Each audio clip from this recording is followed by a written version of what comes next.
چل شبان روز سخته دختر بابا رو نبینه.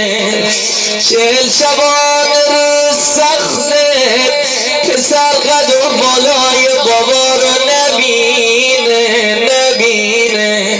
اما گفتم خدا نکنه تو خونه این پدر و مادر مریض باشن.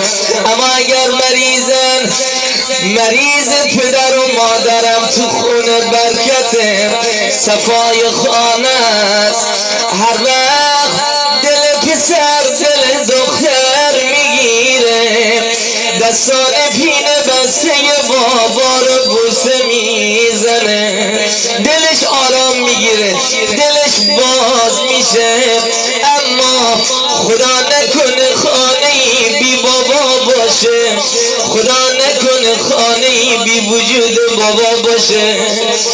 بگم عزیزان، آی جوانای مجلس، آی پدر مادر دارا، خدا پدر مادراتون رو براتون نگه داره.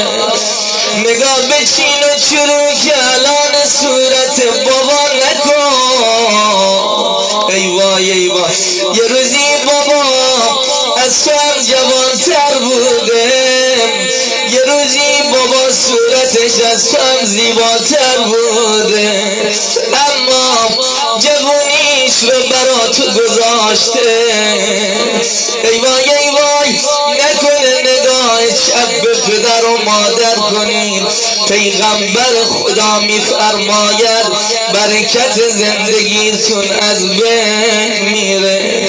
بگو بابا سید عبدالله جان، چل شبان روز خیلی دلم برات تنگ بابا، چل شبان روز